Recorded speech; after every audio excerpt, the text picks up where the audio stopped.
Thank you for the invitation. First of all, I'm glad to join the audience here. Let me share my screen.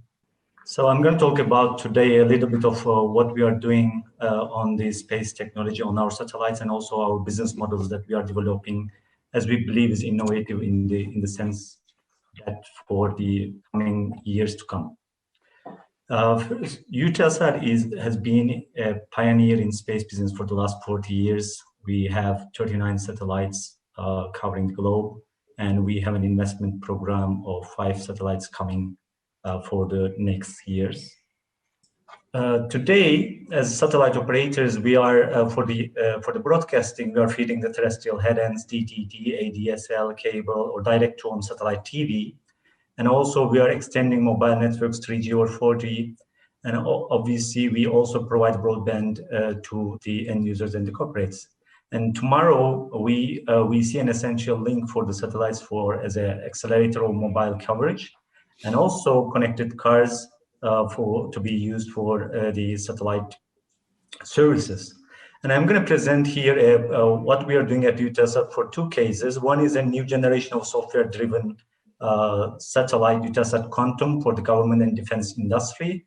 And another one is VHTS technology, which is very high throughput satellites, acronym for it, to deliver very high speed broadband connectivity that we are investing in these 2 satellites. First, Eutelsat Quantum, this is for the government and defense. This is the first satellite, software-defined commercial satellite available in KU, which enables for the government and defense sector the legacy usage of the end user terminals, and also providing an enormous flexibility and dynamic allocation of the coverage, spectrum, and the power. This will be located on 48 East degrees in the second half of this year, and we also bring a value proposition not only on the technical side, like coverage, spectrum, and power can be managed by the end user directly from our customers, from a customer operations center. It also has a feature of anti-jamming capability, which is an enormous feature for such government and defense, and also a business model where we basically provide a kind of a hosted payload approach in the space business. Normally, as you know, traditionally hosted payloads comes with a payload that the government or the end user, the customer, basically onboards on the satellite and have a lifespan of 15-20 years by the satellite end of life until then. And the business model around is a full contract. But here we are bringing more innovation in the business side as well.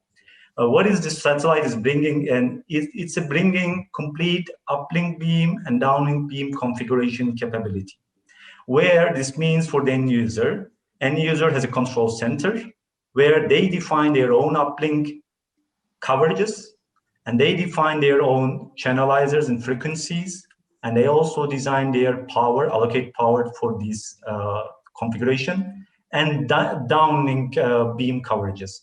This is very important for the defense, especially government and defense sectors. I'll give you how one scenario of this could be done. What they can do, the end user basically can utilize any type of service areas that they define. They can split it, they can shape it, and they can also steer it. So by time they can also steer the coverage and the shaped beams as they require. The additional feature, which is very important for the government and defense sector, is anti-jamming capability. Traditionally, this is a big issue for these type of customers, and obviously to acquire an immediate action against such jamming or jamming is a great importance for such end users.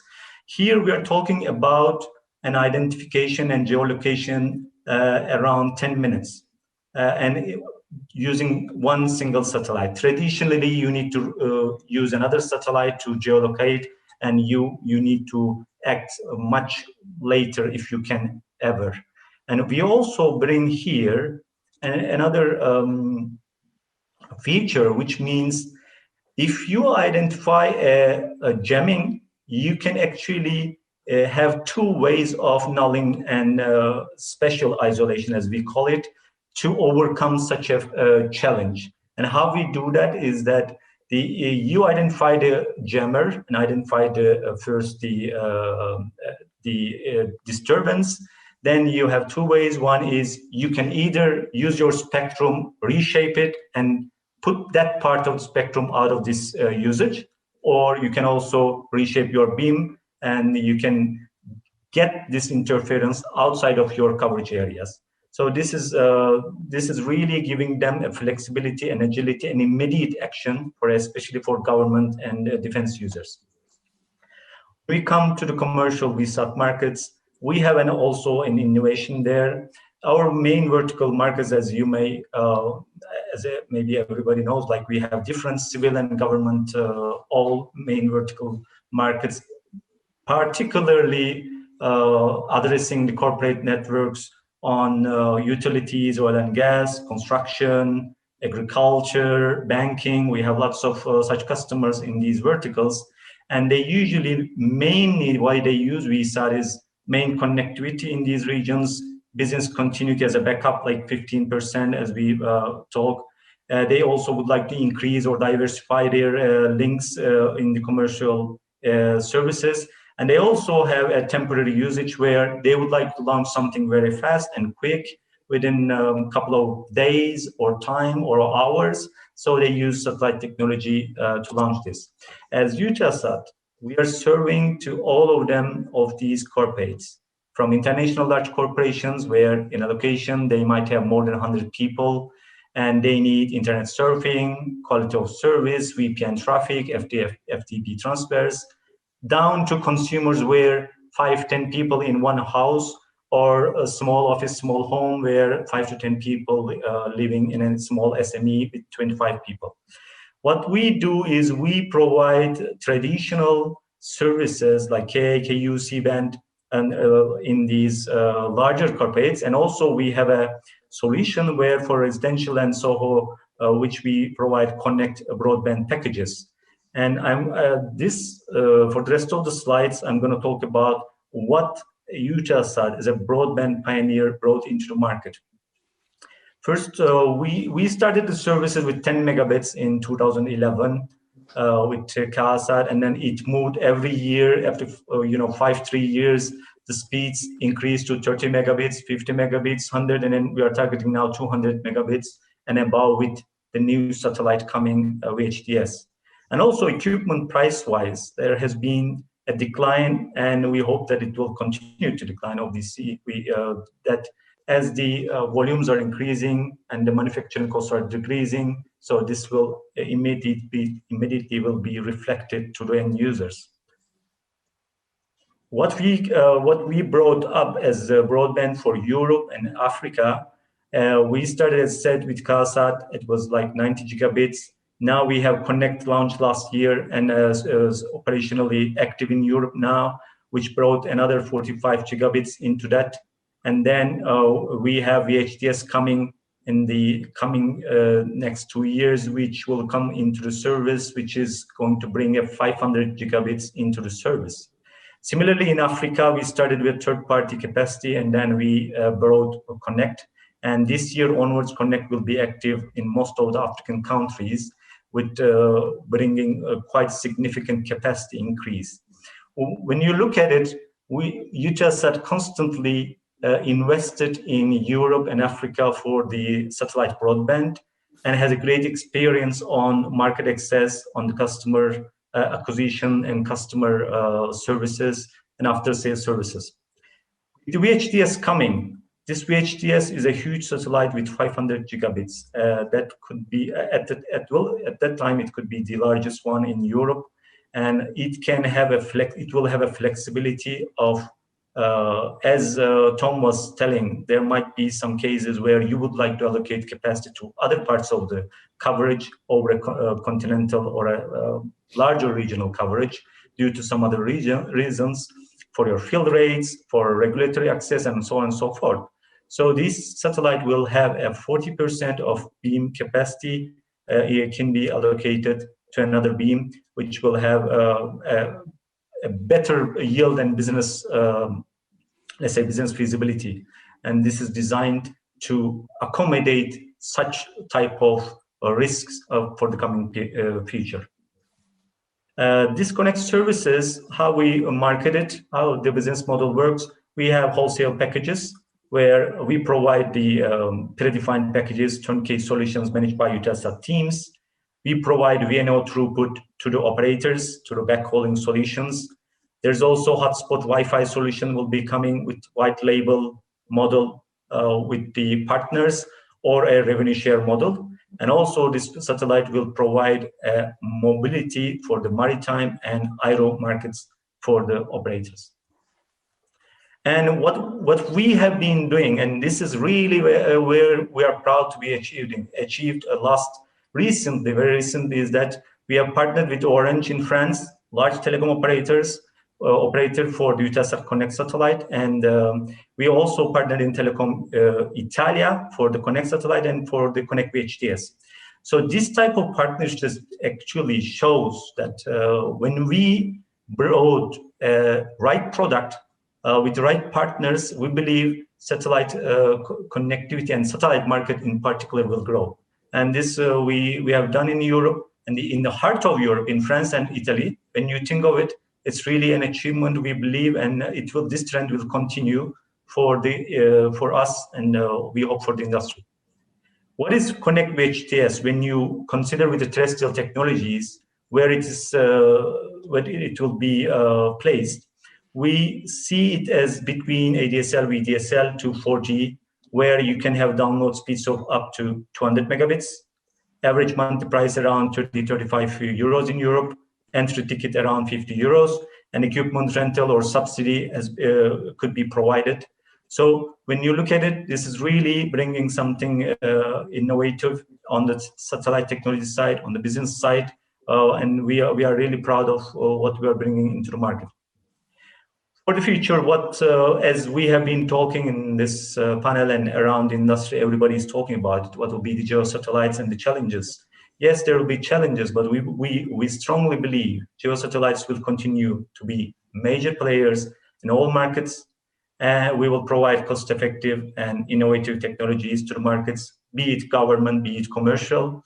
And partnerships matters. We believe in partnerships. We have done great ones, which I think is really pioneering again in this domain. And we would like to continue those ones because those telecom operators have the audience, have marketing power, and they know where to bring those services. And as we say, we are not really competing with them. We are partnering with them to extend their coverage to the rural, and we are helping them out. If they understand it, they really commit. They really commit, and we have seen this in our cases. And as I said, we are not only on the technology side, on the business side, business model side, we are also changing. We are changing with government defense on a hosted payload approach where we invest and we give the customers more flexibility, agility, and maybe less time, less commitment. So this type of new type of business models we are developing with the customers. And maybe I can comment on the last is for the future. Yes, there will be new frequencies, there will be new orbits, and all have a place for the industry. And there's more market than we think across the globe. And we really believe that for the industry, it will grow. So we think new frequencies, new orbits, everyone has a place. So this is actually my conclusion of the presentation. It was a fast one. I'd like to I took it very fast, but I would like to cover all the things in one and a single and a fast session. Yeah. Thank you very much, Ahmet. I think that was a very great job you did. Right. And we have to take our hats off to Eutelsat because unlike Viasat and Hughes Network Systems, who were consumer plays that became satellite operators, I believe Eutelsat is the first ever either regional or global satellite operator that actually embraced the consumer model and went direct to the market, vertically integrating. And I think it's something it's highly risky, but it also has a big reward. So we commend Eutelsat from taking on that challenge. I just have two quick questions. Your quantum satellite looks like a very, very innovative technology, but could you just briefly touch upon how much capacity does the satellite, how many beams or megahertz can it calculate, in terms of beamforming, compared to like a standard, bent pipe satellite? And we have 8 uplink and downlink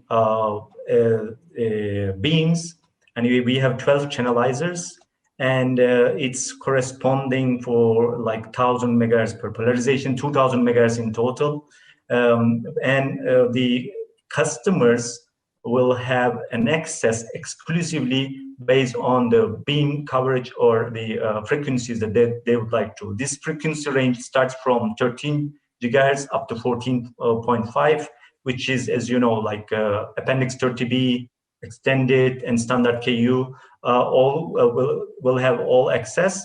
And the best thing, actually, what we believe is that it can work with the legacy user terminals, which will also gives a great comfort for the end users who would like to commit on such capacity. And the end users could choose based on their frequency and their beam exclusive. And then they can use this, as I said, with their agility requirements, service areas. They can really do a very flexible thing. And we believe this brings an innovation into the government and defense sector on a commercial basis, obviously. Great. Thank you. You answered the second part of my question already, so I'm going to skip to the last question. Your VHTS satellite looks quite amazing and capable, and we wish you success getting that completed. As you saw recently, finishing very large, high-capacity HTS satellites can take time. It's a challenge. I think Viasat-3 is delayed. HNS just announced that their Jupiter satellite's delayed as well. But we hope that you can finish your satellite on time. But can I ask, using your chart, Europe has a much smaller population than Africa, but the amount of capacity that you're putting over Europe is about 8 times more than Africa, where Africa is actually a strong market for Eutelsat. Is there some reason why Eutelsat decided to more focus its energy and capex over Europe versus a landmass that's, I think seemingly much more needing the bandwidth? No, actually, when we look at it today, we are providing Europe with connect 45 gigabits, and then for Africa, it's 30 gigabits. So the difference is not that much, but we need to also think of the deals that we have done with Telecom Italia and Orange, and then the VHTS coming, which is giving a ramp up for the European coverage.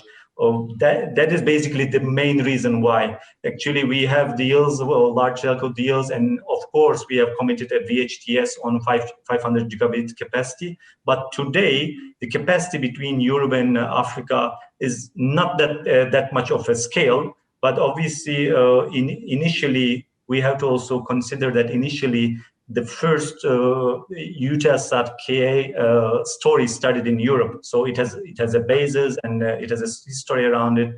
But still, today I must say African capacity is quite comparably close to European capacity now, and we will be commercializing them throughout the year, I believe.